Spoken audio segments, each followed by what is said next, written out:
What? I need a reason. Don't say money. Why do this? Why not do it?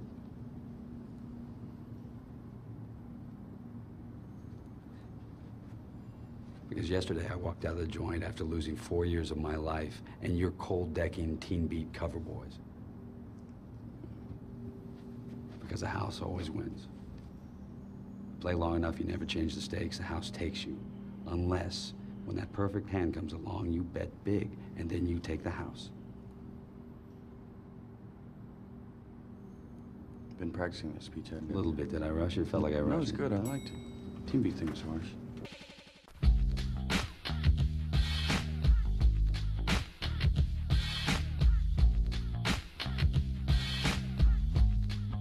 What's up, guys? Welcome to Run It Back. I'm your host, Blair Bomber, and today I'm breaking down, talking about, showing some love to Ocean's 11. Not the 1960s ones. I bet most of you didn't know that was even a remake, did you? A lot of remake stuff going on right now because, we just had the Oscars and everyone was talking about A Star is Born. They're like, wow, is the remake from the same. Yet there was remake before the remake. Do you know what I mean? Like, A Star is Born is the third rendition of A Star is Born. Not that really matters, I guess, but Ocean's 11 is a remake of the original one from the 70s? It was, 70s. You would think I would have more, facts to me when I would go into this, but you'd be mistaken. But let's go right into it. Ocean's 11, 2001. Wow, okay, so Born Identity was 2000 and 2002. I'm doing some deep dives on the early 2000s films from the early 2000s. God, I bet it's annoying as shit when I start over a sentence and then say it the right way. Like I'm constantly editing myself and having a conversation with myself about how I'm speaking. That's got to drive at least 2 or 3 people crazy. And considering the viewership is probably close to 9, that's almost a third. Yeah, I'm pretty good at math, guys. Just don't ask. Don't ask. I know I'm good at it, so don't even try and come in like, is Blair good at math? Yeah, he is.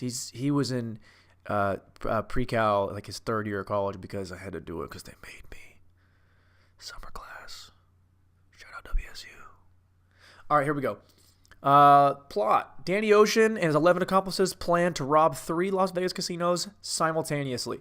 I love when it's just summed up perfectly, because there's another one underneath that on the IMDb that is super too much. Like, you don't need to tell us the characters, like their names in the thing. Just tell me who the dude playing the guy is. I don't know the characters yet. Like this one right here, storyline. Okay, this is annoying as shit. Tell me, okay, I'm going to read this for you. Tell me it's not annoying as shit. Danny Ocean wants to score the biggest heist in history. He combines an 11-member team, including Frank Catton, who? Rusty Ryan, what? Linus Caldwell, no idea who that is. Their target? Question mark. The Bellagio, the Mirage, and the MGM Grand. All casinos owned by Terry Benedict. Okay, I know he owns the casinos. Is he a good guy? Maybe he's a good guy. He might be a good guy. Next sentence is, it's not going to be easy, as they plan to get in secretly and out with $150 million. That was written by film_fan. Hey, film_fan. Dude, you fucking suck at writing. That wasn't it wasn't a terribly written storyline, but also why are you telling me these characters' names? I don't know who they are. Just tell me, at least put in parentheses who each person is. What does it matter that Terry Benedict is the guy? Is he? I don't know if he's bad or not yet. Are you telling me he's bad? That's why what if he's a good guy and now we're robbing from good guys? Maybe he gives a lot to charity. Think about that, film_fan? I bet you didn't. I bet you fucking didn't. Ugh. Let's see. Budget $85 million. Okay. That's actually... I guess for a movie set in Vegas, 2002 inflation is probably what, like 120? You guys love how I just acted like I knew how to account for inflation from 18 years ago. Like, oh yeah, you just gotta add the inflation to that is I think it's like 15%, APR, 3 year off the bid, and then if you carry the 4 and divide by 7, then it means that the inflation is going to be, roughly 40 million. Okay, but it made worldwide, which I think is important. It made $450 million. People fucking love Brad Pitt. People lose their shit for Brad Pitt. Imagine being Brad Pitt. Like around 2001, I heard Matt Damon. He was speaking on some fucking podcast that I love that I'm not gonna plug because it's not my podcast and it's probably better than my podcast anyway. So fuck you, Bill Simmons' podcast. Watch the Rewatchables. It's a very good podcast as well as Bill Simmons' The Ringer. See, I went back to what I was saying. I started saying one thing and I totally went against that. I'm flaky as fuck. But Matt Damon said to Bill Simmons. Like, I love how I'm just referencing other, like, why am I doing that? I'm just going to say, okay, I'm going to say it like it's my story. So I was talking to Matt Damon, and Matt Damon was telling me that him and George Clooney had this press thing they were going to do. And they went to do it, and Brad Pitt didn't show up. And Matt Damon was like, man, I can't believe, like, why isn't Brad Pitt coming to this? And it was like a mob of people at this panel. And then George Clooney said to me, he said it to me, guys, he said it to me. He was like, Matt, Blair, you guys got to remember, Brad Pitt's been Brad Pitt for a lot longer than we've been us.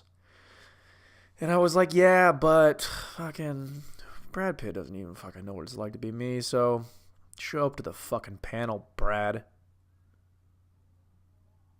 You think Brad Pitt's turned down? What do you think is more? Do you think Brad Pitt has who's done more? Has Brad Pitt turned down sex more than Matt Damon's had sex?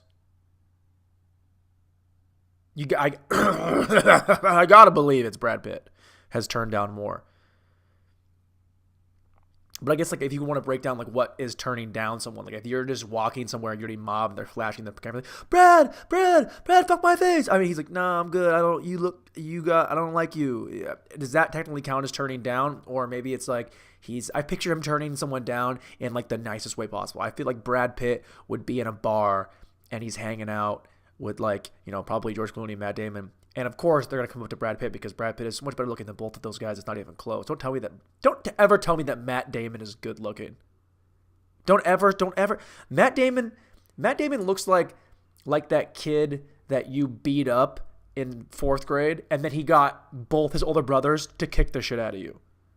And then that's your memory of him. It's like, oh, well, you can't fight, but your brothers are bigger than me, and now my jaw's broken. But yeah, Brad Pitt would turn somebody down like he'd be like super smooth. He'd be like, actually, I'm not. By the way, I don't do good Brad Pitt. I'm doing like my version of what Brad Pitt probably sounds like. He'd be like, that's very kind of you, but no. Goodbye. He'd be very short. Like he didn't have time to tell you why he won't stick you, but he'll do it and he'll smile while he does it, which will make you, and just anytime, can you imagine if Brad Pitt just gave you some eye contact and smiled at you? Dude, if that's not going to make you a little bit want to blow him, like I think I would, right? How old is Brad? 55 now? He's got to be in his 50s. When does Brad Pitt start looking bad? This podcast has turned into me talking about how hot Brad Pitt is. Okay, I bet Brad Pitt will start to, because like think about like some of the older guys that that were hot young guys and then transitioned into really ugly old guys, like Al Pacino. Because Al Pacino, dude, he was a good looking dude. Michael Corleone, come on, dude, good looking guy. De Niro, good looking younger guy. God, actually, De Niro also looks pretty. I guess his nose just keeps growing, doesn't it? De Niro, Pacino. Talk about a guy who really fell off. He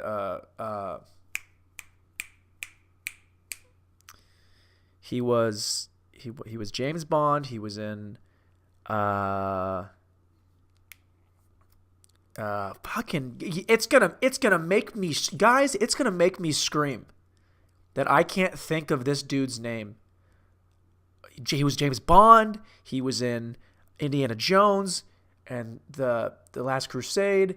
What is his name? I don't. It doesn't matter. Okay, I gotta look it up. I gotta know. I'm sorry. I have to know. I have to know what is his name. You're gonna. I'm gonna. Should I edit this part out? I feel like. So I actually had a great omelet earlier today. If you guys were caring, James Bond 70s. I'm gonna scream. I know I am. I'm gonna be so mad. I'm looking at his face, and it's making me so upset because I can see it. And when I Sean Connery, fuck, that makes me so mad that okay, reel it in. I'm gonna reel it in, dude. I'm good. I'm not mad anymore. You're mad. You're mad that you had to listen to that part, didn't you? Well, that's what you get at Run It Back. You get a whole lot of me talking about fucking nothing. Let's move on. Let's move on from Brad Pitt and Sean fucking Connery. Dude, like, okay. I guess I'll talk about the movie for it. Because I think one of the reasons that I think this movie is so fun to this day to watch is because it's a fun movie. Like, I know I just said fun 4 times and now 5 times. But it really is, because the music, when you're doing that that Vegas feel, that Elvis song, a little less conversation, a little more action for you, baby. All this aggravation is satisfaction to me. Little more hat, red on, satisfy me, baby. I think it's cool when you don't see a lot of that nowadays, where movies will take the same song, the beat to the song, and they will run it through the whole movie. You don't see that. Was that a thing they did in the early 2000s? I don't remember a movie that's really... I'm sure there have been a bunch. They're not the first ones to do anything. I think it's a remake of a movie, for God's sake. But yeah, I mean, like, movies now are trying to cram in all these great songs for like a good soundtrack of a movie. You know who I think... This is me, just my personal opinion. Well, of course it is, Blair. It's my fucking... I'm talking to nobody right now. I'm talking to a fucking gym bag with my name on it. Shout out Linen Lions. Here we go. Gonna win state again this year. Hey. Man, that was pretty douchey, but I don't give a fuck. What was I just saying? Oh, fun movie. Yeah, I think the person that really kind of started to implement this way of filmmaking, of like making it like a cool, like a dope soundtrack, was, for me, probably Tarantino. Like, that guy had just great hits. If you think about Pulp Fiction, which I'll do at some point. But I have to have like 5 friends to do Pulp Fiction, because that's like a 4-hour podcast. I'm saying it right now. The podcast I do on Pulp Fiction will be with the boys, and the podcast will be as long as the movie is. So that means it'll be 7.5 hours long. And maybe I'll put it in installments, like part 1, part 2. Now I'll put it all out at once. I don't give a fuck. But I don't know. Like, I feel like it's one of those things with the soundtrack of this film. Ocean's 11, not talking about Pulp Fiction anymore. That's on pause. Put that in the back of your mind for a later episode. There's just something about, like, when it gets going and a boom, boom, boom, boom, boom, boom, boom, it's exciting, and it moves the thing forward. And Steven Soderbergh, which I didn't even realize directed this, because I just don't read the page that's in front of me, apparently.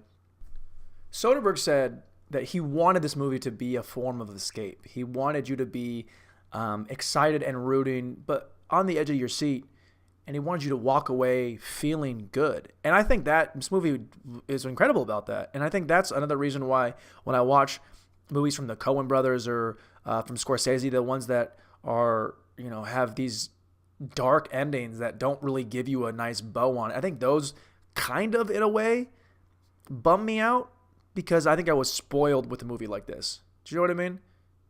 You guys have all seen, The Departed, right? Spoiler alert, everybody does. Everybody except Mark Wahlberg dies. Do you realize this? When DJ Marky Mark is the only one making it out alive, you kind of question, is this a good movie? And the answer is, yes, it is. Oh, man. But this okay, let's talk about the cast, dude, because the cast is, like, kind of, I mean, a little bit unreal.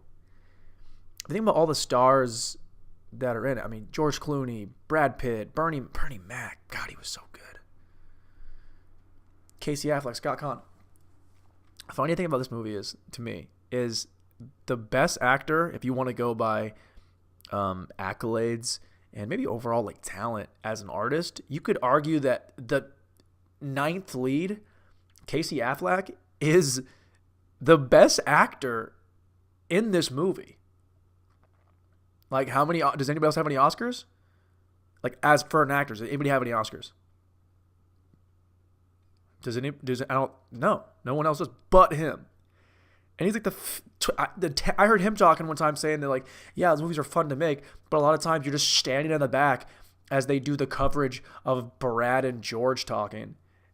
God, I bet that must have drove him a little bit crazy to be like, you know, he's the always like the fifth lead of everything. But he's like, I'm fucking better than these motherfuckers. Like, he's kind of a dog. He really is a dog. I mean, and you know, I don't want to give him too much praise because he is a little bit of he's kind of a dirtbag. Let's not get into the things that Casey Affleck may or may not have done with someone in a hotel room that he was working with, that he got naked with, and then he kind of was a little aggressive and a little bit drunk, and then he maybe came on to her and she said no, and they settled out of court, so he had to pay her a bunch of money undisclosed. She couldn't talk about it anymore, but it's still like, is this guy a good guy? Probably not, because when you pay somebody out of court, it kind of feels like you might have done the thing you said you didn't do. I've said too much.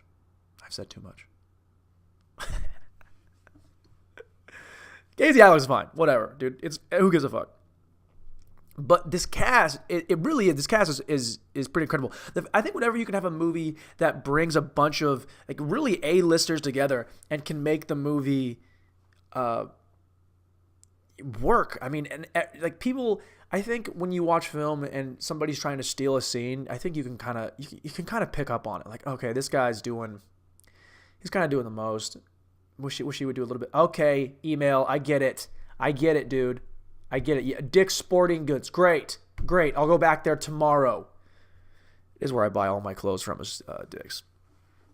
Shout out to homie Tucker Brookshire, dude. He hates my athleisure, but dude, you got to be an athlete to appreciate athleisure. Like, to really appreciate athleisure. You guys know what I'm talking about here? I'm talking about being comfortable and stylish. You want to be uncomfortable? You ever see a guy wearing corduroy pants? You know what he's not? He's not comfortable.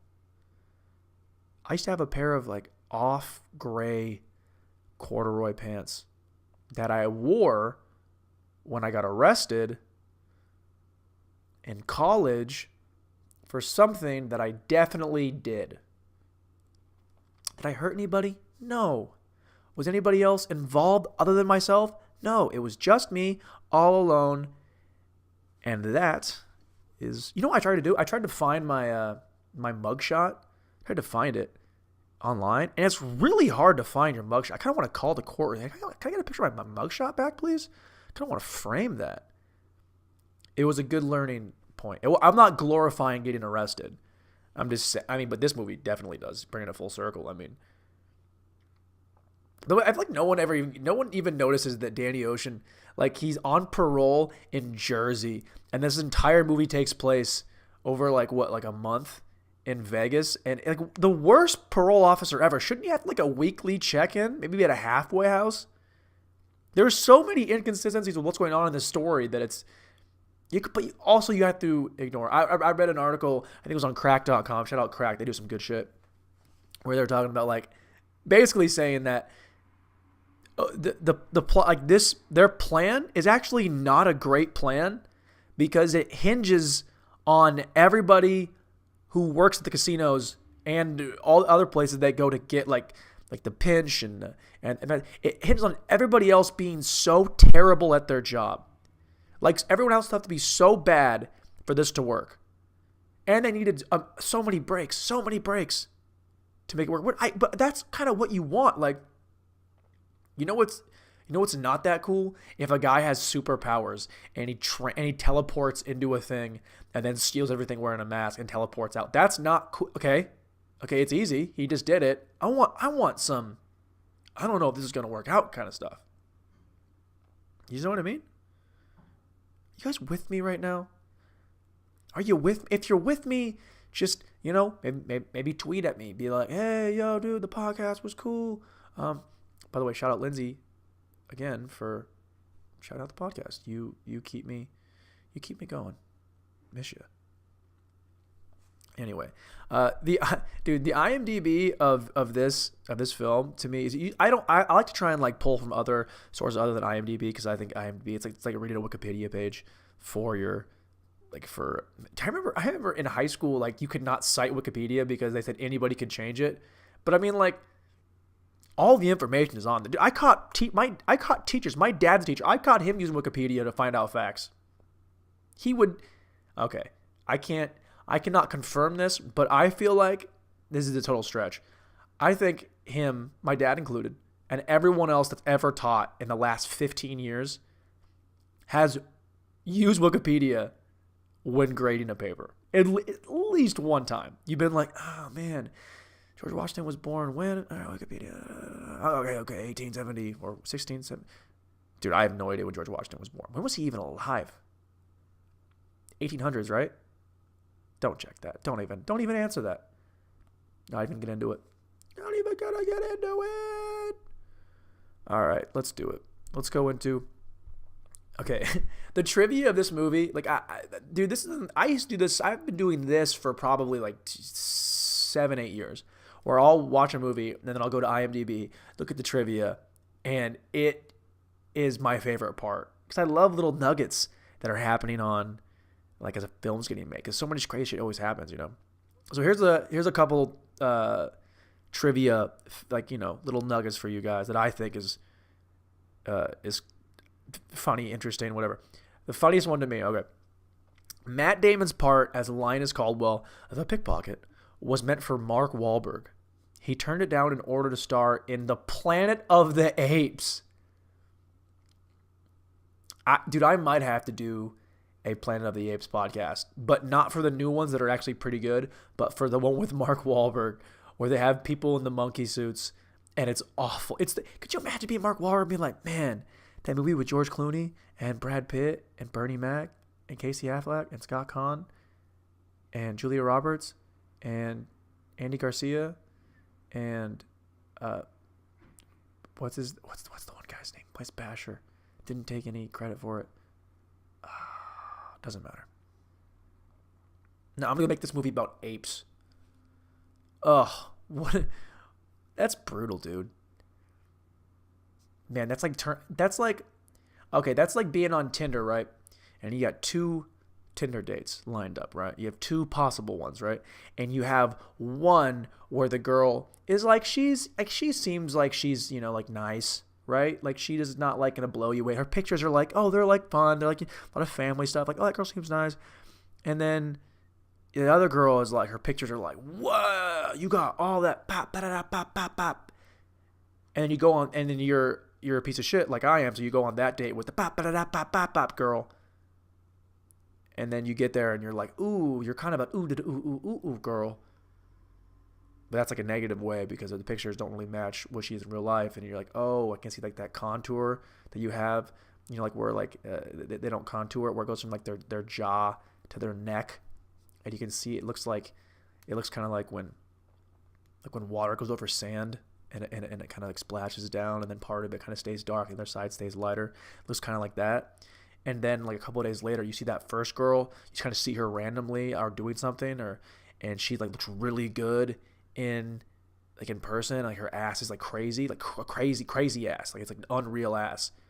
And then you're like, oh man, I should have gone out with that girl. I should have just trusted that she was a nice person and saw her for her inner beauty. And then I would have realized that she's also really cool and has an ass that just won't quit. Just won't quit.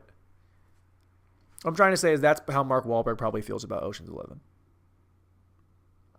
Dude, that was pretty good. Come on. That was pretty good. That went all the way. You thought I lost it. You thought I was like, where's he going with this? He's talking about Tinder date. Is he talking about himself? Is he talking about this movie? Like, what's going on here? And then I bring it all the way back. That's how Mark Wahlberg feels. You're welcome, people. All right. I'll do a couple more quick nuggets for you guys. Some nugs. A couple quick nuggeroonies on the old trivial part of, well, the old trivial, it's the trivia part of IMDb. It's not even like I'm getting it from like sources, but let's pretend like I am. Okay, the two brothers, the Mormon brothers that were played by Scott Conn and Casey Affleck. I think they steal every scene. They're great together because it's the chemistry thing. Like, a lot of their lines were improvised. I don't really know that. I'm just saying that. I think some of them might have been because it seemed like they were kind of off the cusp. They were great. They were almost played by Luke and Owen Wilson. That I don't want to say that would have been better or worse, but I will say it would have been better. Okay, I think it would have been better if the guys were together because Luke and Owen Wilson, you don't see them in a lot of stuff together. So I think it would have been cool to have them kind of chilling and doing the wow, and then Luke Wilson's like, AT&T is the shit, and then Owen's like, wow, you don't even work for them. That doesn't even sound like Owen Wilson. My impressions are pretty fucking good, dude. Danny Glover also almost played Frank Catton, which would have been a mistake because Bernie Mac, fucking murderer. I love it.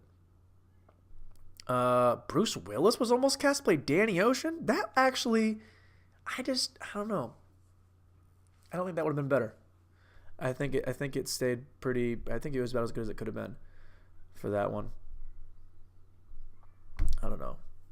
You guys, what is it about like a movie that you see? I think when you see something when you're younger, like I saw this when I was 12? 15? No, 2001. How old was I? I was 10. God damn, how do I not know how old I was in 2001? So this is what happens for me because I started watching movies when I was so young. I remember just like liking just the stuff, the lights, the moving around, the music. The actors seem cool. They're doing cool stuff. They're smirking. The girls are hot. I remember like not even really being able to follow the storyline, but knowing it was cool. And as I've gotten older, some movies don't always hold up. This movie, dude, it holds up so well because I think that a cool thing Steven Soderbergh did was he wanted them to be camaraderie among the guys. Like, hey, hang out with each other. You got to hang out. You got to be friends. And it really seemed like Brad Pitt, Matt Damon, George Clooney were all boys. I know they're all great actors. They can fake like they're boys, but you can tell when people like each other on the screen. You can. If you're a fucking wizard like me, I'm a fucking wizard about how I view things on screen, and I can tell when they're good and when they're bad. It was good, dude. They had it. Do I have you guys on the line right now? Would you ask me? You want me to tell you who I would be of the group?